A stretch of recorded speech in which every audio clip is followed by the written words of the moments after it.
श्री गणेशाय नमः। देवानां च ऋषीणां च गुरुकाञ्चन सन्निभं बुद्धिभूतं त्रिलोकेशं तन्नमामि बृहस्पतिम। ज्योतिष शास्त्र के अंदर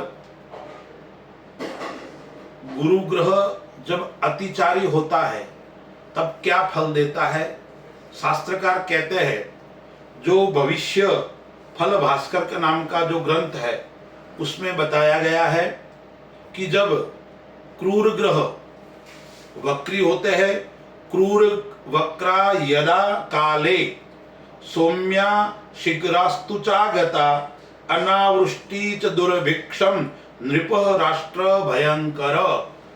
जब क्रूर ग्रह वक्री होता है और शुभ ग्रह अतिचारी बनता है तब भयावह घटनाएं राष्ट्र के अंदर घटित होती है। अकाल पड़ता है, युद्ध की स्थिति उत्पन्न करता है और बहुत बड़ी जनहानि, अग्निकांड, आग का तांडव देखने को मिलता है। देवगुरु बृहस्पति 14 मई 2025 को अतिचारी होकर मिथुन राशि में प्रवेश कर रहे हैं। ग्रहों की 3 गति होती है, एक वक्र गति, एक मार्गी और एक अतिचारी। वक्री मतलब उल्टी ओर चलना, मार्गी और सीधी ओर चलना, अतिचारी मतलब स्पीड से चलना, तेज चलना। और जब शुभ ग्रह तेज चलता है तो वो अपना फल भी तेज गति से प्रदान करता है। तो देवगुरु जो बृहस्पति है वो कैरियर का, शिक्षा का, भाग्य एवं धन का कारक है, ज्ञान का भी कारक है और लव लाइफ का भी कारक है। तो देवगुरु बृहस्पति 14 मई को मिथुन राशि में आया और 14 जून को मध्य रात्रि में आर्द्रा नक्षत्र में प्रवेश किया है और वो 12 अगस्त तक रहेगा। अब आर्द्रा नक्षत्र किसका है? आर्द्रा नक्षत्र से मिथुन राशि का निर्माण होता है, लेकिन आर्द्रा नक्षत्र का स्वामी है वो राहु है और राहु और गुरु विप्रचांडाल योग भी बनाते हैं। तो ये जो 1 महीने का समय है, 14 जून से लेकर 12 अगस्त तक 2 महीने का जो समय है, ये समय राष्ट्र के लिए कैसा होगा, समाज के लिए कैसा होगा, आइए उसके ऊपर हम विस्तार से चिंतन और मनन करते हैं। जब अतिचारी शुभ ग्रह होते हैं तब कई प्रकार की घटनाएं समाज के अंदर, राष्ट्र के अंदर देखने को मिलती है। जब से देवगुरु बृहस्पति मिथुन राशि में अतिचारी हो रहे हैं तब से निरंतर विश्व के अंदर कोई न कोई घटना हमको दिखाई पड़ती है। मिथुन राशि का स्वामी बुध है और आर्द्रा नक्षत्र मिथुन राशि के अंतर्गत आता है, तो बुध का भी प्रभाव रहेगा, राहु का भी प्रभाव रहेगा और देवगुरु बृहस्पति का प्रभाव भी रहेगा। आर्द्रा नक्षत्र वाले जो व्यक्ति होते हैं वो साहसी होते हैं, कार्य करने में निडर होते हैं, धन कमाने में वो विश्वास रखने वाले होते हैं और भगवान शिव का स्वरूप आर्द्रा नक्षत्र को माना गया है। अब आर्द्रा नक्षत्र के अंदर देवगुरु बृहस्पति 14 जून को मध्य रात्रि में प्रवेश किया। अब उनका प्रभाव क्या है? तो शास्त्रकार कहते हैं दुर्घटना घटने का योग बनता है।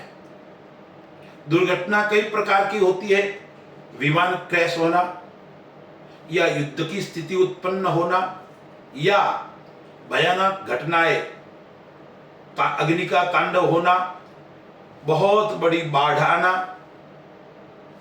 जल का प्रलय होना, अग्नि का प्रलय होना, इस प्रकार की घटनाएं इस अतिचारी काल के अंदर देखने को मिल सकती है। महामारी भी हमको देखनी पड़ सकती है। इस प्रकार की घटनाएं घटित हो सकती है और आर्थिक परेशानी से समाज गुजरेगा, राष्ट्र आर्थिक परेशानियों से गुजर सकता है। विश्व के अंदर आर्थिक कमजोरी आ सकती है, विश्व के अंदर सेना द्वारा शासन करने की स्थिति कई देशों में उत्पन्न हो सकती है, यानी सत्ता का परिवर्तन। जो चुनाव के माध्यम से विजयी हुए वो पुनः उनका जो शासन है वो कहां हो जाएगा, सेना के अधीन हो जाएगा। यानी इस प्रकार की क्रूर घटनाएं भी कई प्रकार की देखने को मिल सकती है, बहुत बड़ी जनहानि भी हो सकती है। अब देवगुरु जो बृहस्पति है वो ज्ञान का कारक है, विद्या का कारक है, सुख का कारक है और लव लाइफ का कारक भी है। तो देवगुरु बृहस्पति जब राहु के नक्षत्र में आ रहा है, आर्द्रा नक्षत्र में आ रहा है, तब इस प्रकार की घटनाएं देखने को मिलेगी। इसके अलावा क्या क्या हो सकता है, बहुत बड़ी महामारी, बहुत बड़ी बीमारी समाज को दिखाई पड़ेगी। कई देशों के अंदर महामारी का प्रकोप फैलेगा और उससे काफी लोगों का नुकसान हो सकता है, जनहानि भी हो सकती है। कहीं कहीं वर्षा अत्यधिक होगी और बाढ़ आएगी और उस बाढ़ से कई नुकसान होंगे और कहीं कहीं सूखा भी रहेगा। इस प्रकार की घटना और उससे भी मानव समाज को नुकसान उठाना पड़ सकता है। इस प्रकार की घटनाएं इस गुरु के अतिचार्य के अंदर दिखने को मिलेगी। अब ये घटनाएं घटित होगी तो व्यक्ति को उपाय क्या करना चाहिए, तो सर्वप्रथम उपाय है वो भगवान हनुमान जी की उपासना करनी चाहिए। अब मिथुन राशि के अंदर गुरु है तो मिथुन राशि वालों को ध्यान रखना चाहिए। इसके अलावा धनु राशि वाले और मीन राशि वाले जो जातक है उनको भी विशेष ध्यान रखने की आवश्यकता है। उपाय क्या क्या करना है, तो पहले हनुमान जी की उपासना करनी चाहिए, फिर भगवान शिव का अभिषेक करना